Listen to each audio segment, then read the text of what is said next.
It was a Sunday afternoon in early spring, the kind of day where the sun seems undecided, breaking through the clouds only to hide again, as if echoing the quiet tension I felt walking up to my parents' house. I hadn't planned on visiting that weekend. I'd spent most of Saturday reviewing architectural blueprints for an upcoming renovation project, and had been looking forward to a quiet evening at home. But when my mother called and said, "Your father wants to talk to you and Megan together," her voice carried a certain undertone, polite but rehearsed, that I couldn't ignore. So, I went. When I stepped into the living room, I noticed the little things first. The table was already set, the wine bottle was open, and there was a faint scent of lemon and polish, a house prepped for conversation that wasn't casual. My father stood near the fireplace with his arms crossed, watching Megan and her new husband Tyler chatting on the couch. Megan had always been the animated one, laughing too loudly at things that weren't particularly funny. Tyler, by contrast, had the presence of a placeholder. Silent, self-important, not particularly engaged. I greeted everyone and took a seat across from them, trying to read the room. There was a long silence after dinner, broken only by the clinking of cutlery and the occasional nervous comment about the weather or Tyler's job search, a subject Megan quickly deflected. And then, as coffee was being poured, my father leaned forward and cleared his throat. "Your sister is going through a delicate transition," he said, folding his hands like a principal delivering bad news. "They've been married for barely 2 months, and the housing market isn't exactly favorable. They've been living out of boxes in a rented one-bedroom. Not exactly an ideal way to start a marriage." I nodded slowly, waiting. "That's why we thought it might make sense. Temporary, of course, for Megan and Tyler to move into your house." I blinked, genuinely confused for a moment. "I'm sorry?" "Just until they find a place," my mother added quickly. "You live alone and that house is far too big for one person. It's a beautiful space, perfect for them to begin building a life together." They said it like it was logical, like it was generous and on my part. But what struck me was how they had rehearsed it. This wasn't a spontaneous suggestion. This was a decision, and I had not been part of it. My house, was not just a place where I lived. It was a culmination. After my divorce at 33, I had spent 2 years couch hopping, saving, planning, dreaming. I worked late hours, cut unnecessary expenses, said no to things I wanted, so that I could buy the one thing no one could take away from me: independence. Every square foot of that home carried my story. The reclaimed wood shelves I installed myself, the reading nook I designed in the corner with soft blue walls, the kitchen tile I chose after 6 months of deliberation. That home wasn't a property. It was a statement. I got here on my own. And now they wanted to hand it over to Megan, as if I were a placeholder, as if she were the one who had earned a soft place to land. I tried to remain calm. "I don't understand," I said carefully. "Are you asking me to rent them a room?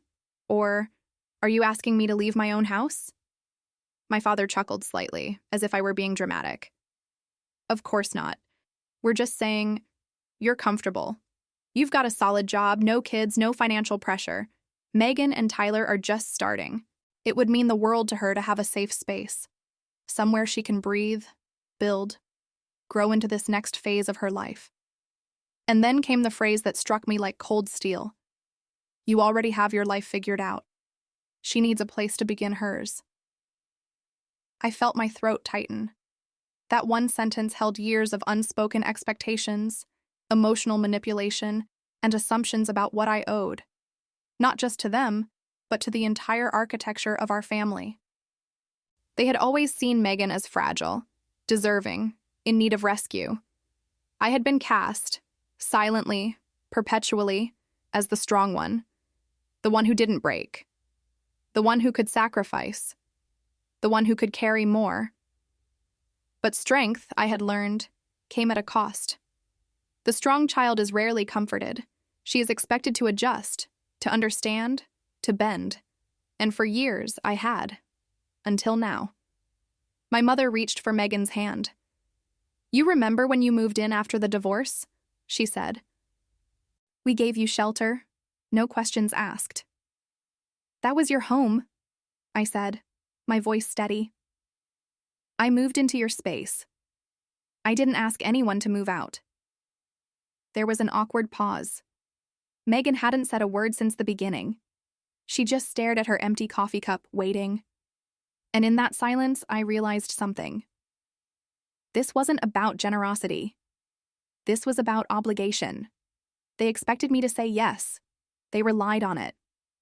Because I always had. But I didn't speak. I simply placed my napkin on the table and looked at my father. "Let me think about it," I said. And I stood up to leave. No one tried to stop me. But their silence followed me all the way to the door.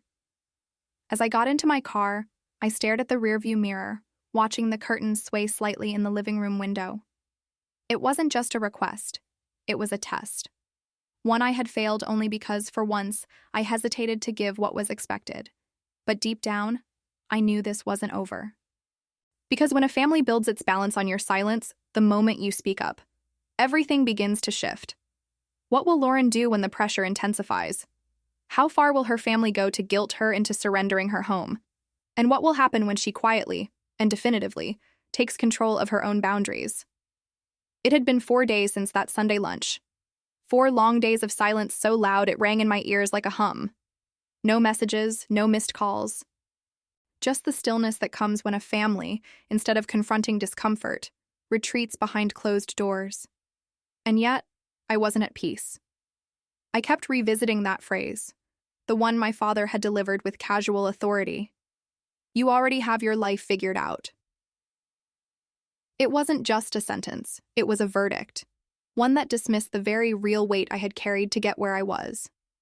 That week, I continued with work as usual.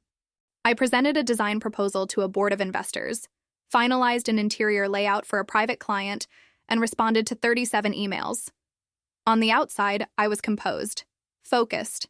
But at night, when I returned to my quiet home, the same house they wanted me to hand over, bit by bit, I felt something shifting inside me, something raw, not anger, not even sadness. It was grief. Grief for the years I had accepted being the one who never needed anything. It's strange how memory works. One night, I stood at the kitchen sink washing dishes, and a scene from nearly 20 years ago surfaced, completely uninvited. Megan and I were teenagers. She had been caught lying about where she'd gone after school. My parents sat at the dining table, disappointed but not furious. I, on the other hand, had once received a week-long grounding for forgetting to mow the lawn. I remembered how my mother had whispered to me later that night, "You're older. You understand more. That's why we expect more from you." And I did. For years I did. I studied harder. I made fewer mistakes. I cleaned up Megan's messes, literal and emotional, because that's what you do when you're the strong one. You hold the family together, quietly, patiently, without asking for thanks, without asking for anything. But now it felt like the very traits they had once praised had turned against me. My independence was being used as justification for my disposability. That Thursday evening, as I was watering the plants on my porch, a familiar car pulled into my driveway. It was my mother. She stepped out slowly, holding something in her hands, a small tin of cookies, the kind she used to make when she wanted to soften a difficult conversation. "Can I come in for a moment?" she asked. I nodded, though my chest tightened. Inside, she took in the space like it was the first time she'd really looked at it. Her eyes moved over the built-in bookshelves, the framed landscape sketches on the walls, the soft lighting in the corner where I like to read. "You've made this place beautiful," she said almost to herself. I didn't respond. She sat on the edge of the couch and set the tin down on the table. Then she exhaled. "I know the way it came out the other day." "It wasn't right," she began. "Your father is, well, he thinks practically. He sees the space, he sees Megan's situation, and he thinks, why not share? He doesn't mean to hurt you." I crossed my arms. "Did it ever occur to either of you to ask me before offering up my home?" She hesitated, clearly trying to formulate a diplomatic response. "We just assumed you'd understand. You always have." There it was again. The assumption that I would comply because I always had. "Understanding isn't the same as agreeing," I said quietly. She nodded. "I know." Then she added something that caught me off guard. You've always been strong, Lauren. But sometimes I think we mistook that for invincibility. Her voice cracked slightly. Maybe we leaned too hard on you because you never complained. It should have felt like an apology. But it didn't. It felt like a justification dressed in tenderness. I didn't complain because I thought you'd see the effort, I replied, because I thought being the strong one would eventually mean I'd be seen too. She looked down. Megan doesn't want to take your house. She just doesn't know how to ask for anything without needing everything. I didn't say anything. Then softly, she found out about the keys. I looked up sharply. I never gave her permission. She thought it meant she could start moving a few things, just temporarily. So that was it.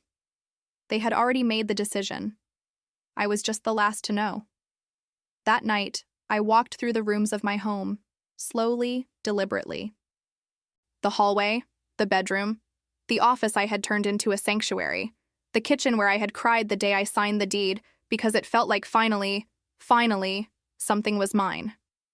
And I thought, what happens to the strong ones when they stop bending? Do they shatter? Do they lose the family they carried for so long? Or do they finally begin to live? I opened a drawer in the entryway and pulled out the spare keys, the ones I had given to my parents for emergencies. I took them to the garage, found a small black box, and locked them inside. Not as a punishment, as a boundary. The following morning, I wrote a note. It wasn't emotional. It wasn't cruel. It simply said, "This home was built on effort, not entitlement. I will not be offering it as a fallback, even temporarily. I love my family, but I also love myself. For the first time in years, I intend to protect both." I printed 3 copies, one for my parents, one for Megan, one for myself, folded neatly, tucked into my journal. Days passed. No calls, no texts. I checked Megan's social media, something I hadn't done in months. A new post appeared, a photo of her and Tyler in what looked like a new apartment. A caption with 2 heart emojis. No mention of a house, no mention of me. Relief didn't come immediately, but over time, something like peace began to take its place. Will Lauren's boundary truly be respected? What happens when the strong one finally refuses to be used? And how do you rebuild trust when the roles have been unequal for a lifetime? It had been nearly a month since the conversation that changed everything. Since I looked my mother in the eye and said, gently but firmly, that I would no longer be the default solution to problems I didn't create. No one had said anything since then. Not Megan, not Tyler, not my father. The silence wasn't loud anymore. It had settled into something colder, distance. Not the kind you measure in miles, but in missed birthdays, unanswered texts, and conversations that begin with, "How are you?" but never get past fine. But I wasn't fine. I used to speak with my mother every other day. A quick check-in, updates about work, the weather, a new recipe she had tried. But since our last real exchange, our calls had dwindled into awkward silences and unfinished thoughts. She would ask how I was doing, but there was hesitation in her tone, as if she didn't really want to know the answer. As if the mere sound of my voice reminded her of what she didn't want to confront. I began to notice patterns. If I initiated contact, she responded with warmth, but never initiated on her own. If I didn't call, days turned into weeks. And when I finally did, she always mentioned Megan, casually but deliberately. She's doing well, settling into the apartment. Still figuring things out with Tyler, but you know how young marriages are. I would nod or offer a vague, "That's good to hear," knowing it was more than just an update. It was a message. Look how she's struggling. Look how she's trying. Look what you didn't do. Then, one Friday evening, I received a group message from my father. Something he had never done before. "Family lunch this Sunday. Megan and Tyler will be there. We'd like you to come. It's been long enough." There was no warmth in the message, just a declarative statement, a date, and a time. We'd like you to come. Not we miss you. Not we'd love to see you. Just obligation disguised as olive branch. I sat with the message for hours. Part of me wanted to delete it. Another part wanted to go. Not out of guilt, but to see what silence had carved into that house since the last time I'd been there. So I replied, "I'll be there." Sunday arrived with overcast skies. The type of weather that feels like a reflection more than a coincidence. I dressed carefully, not to impress but to protect, like armor. A navy blue blouse, dark jeans, flat shoes. Simple, neutral, unreadable. When I arrived at the house, the door was already open. I stepped inside and was immediately struck by how normal everything looked.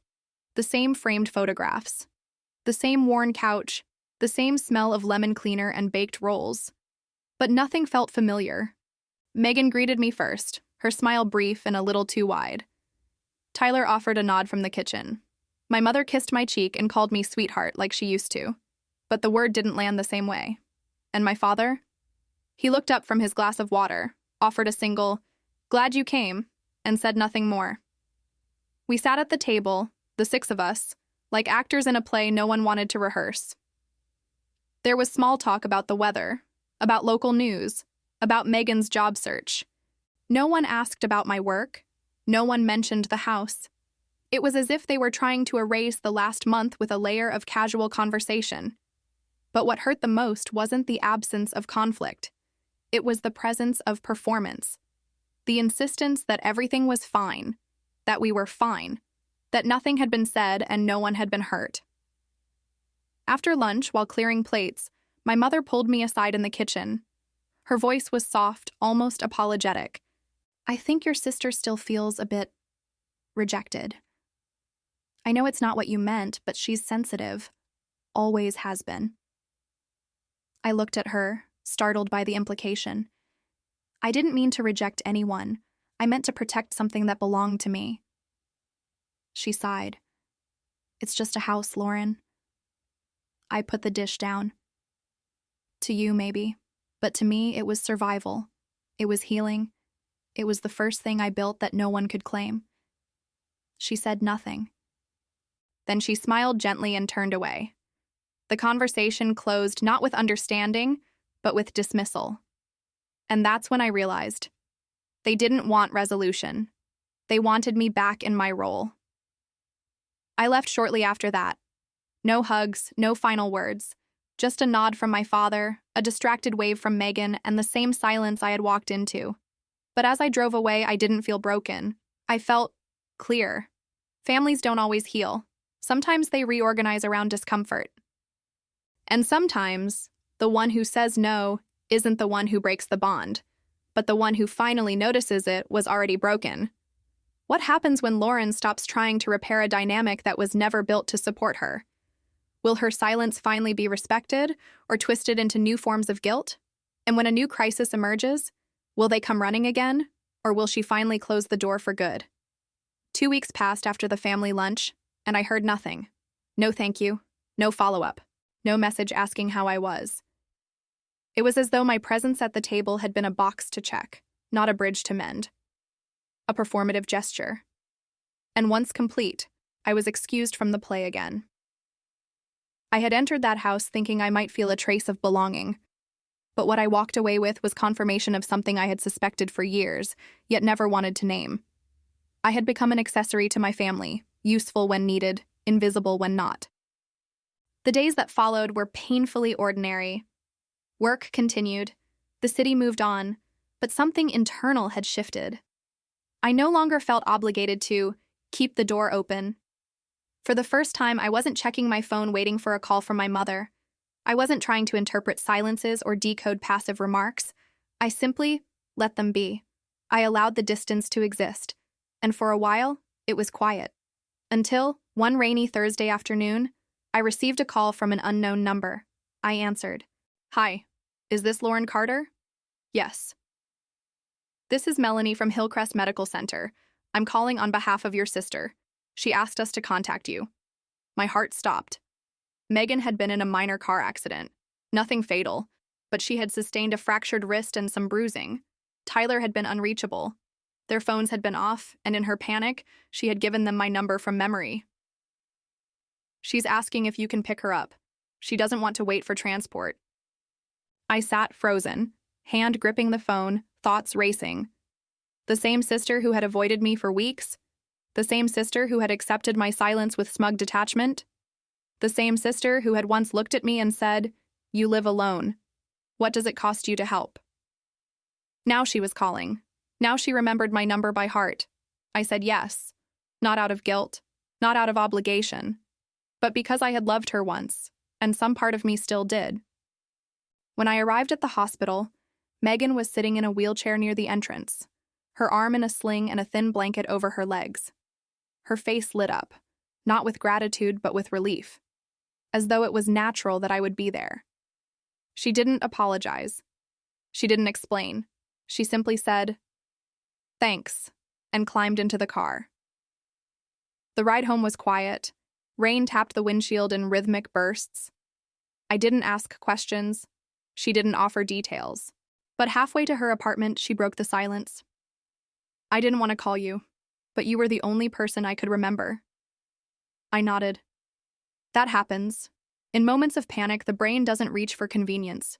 It reaches for safety. She looked at me, her eyes slightly wet. She didn't reply. When we reached her building, she struggled to open the door with her left hand. I offered help, but she declined. Pride still intact. We stood in the elevator side by side. It was the closest we had been in months. "I know you hate me," she said suddenly. "I don't," I replied immediately. "I just stopped trying to make you see me." She flinched, just slightly. Then, "I didn't want your house. I just didn't know how to say I envied what you built." That landed deeper than anything else she could have said. Because finally, there it was. The truth beneath the conflict. She had never really wanted my space. She had wanted my stability, my strength.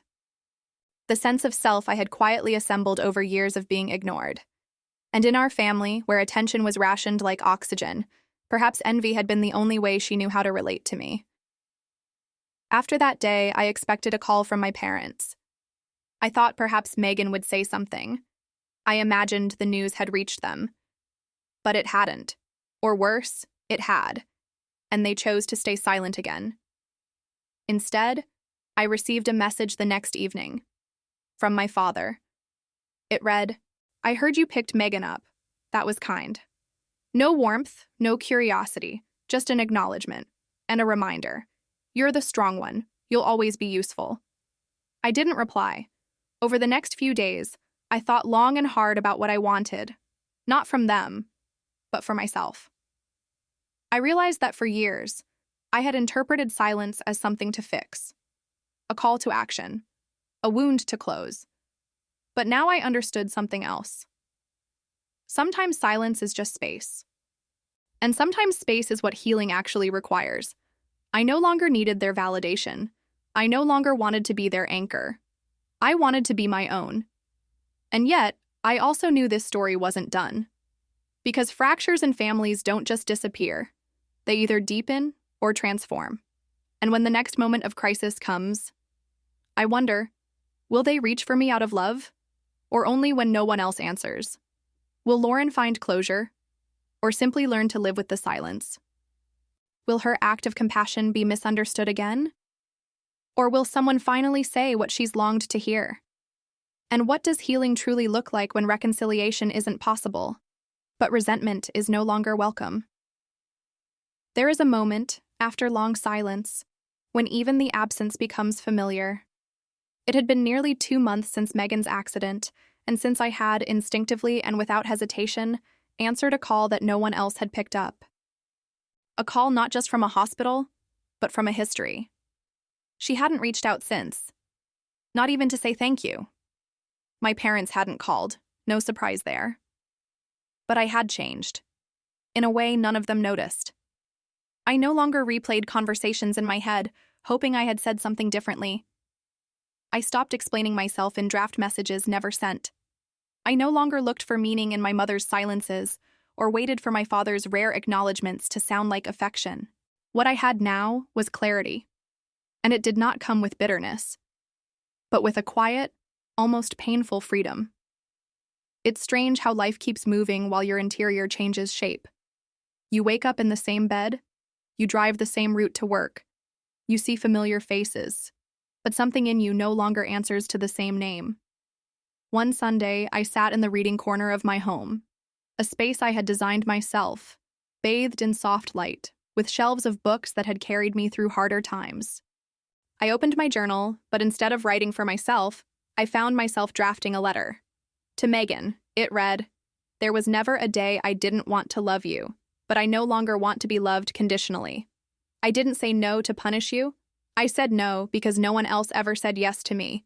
You didn't steal my home, you never could. But you inherited a family that taught you how to take, while I inherited the silence of the one who gives.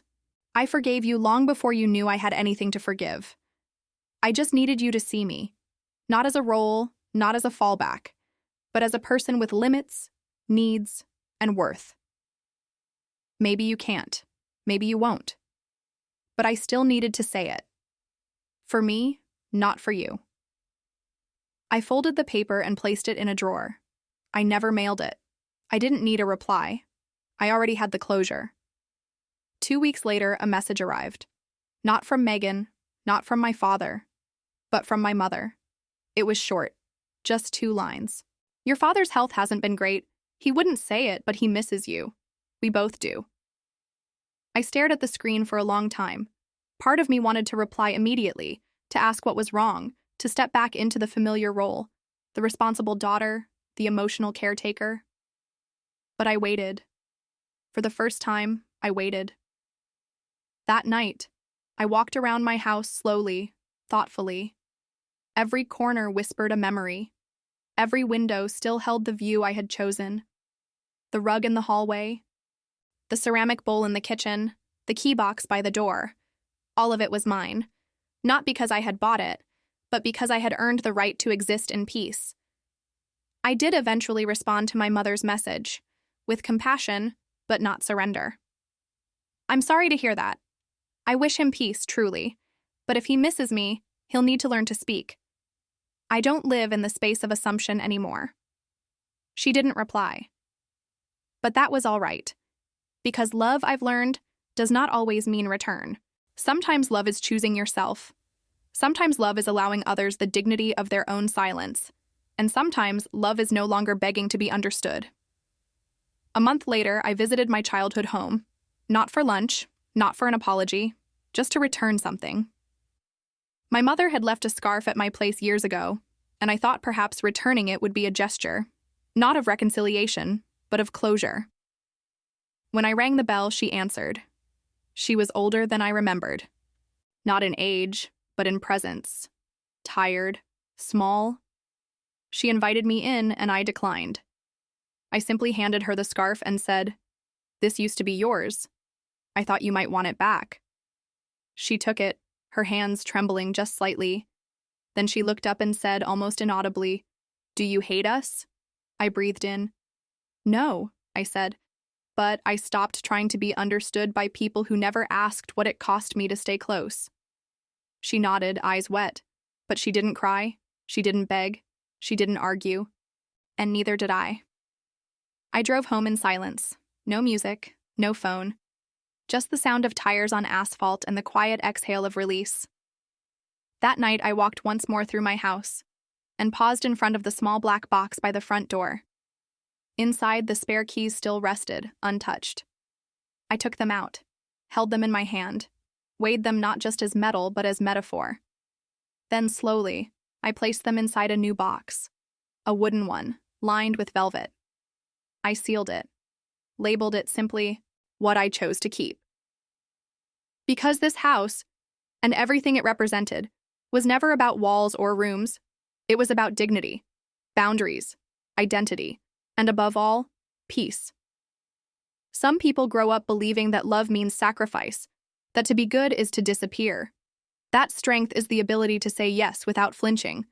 But there is another kind of strength, the quiet kind, the kind that builds a life, brick by brick, and then dares to protect it, even from those who taught you to give it away.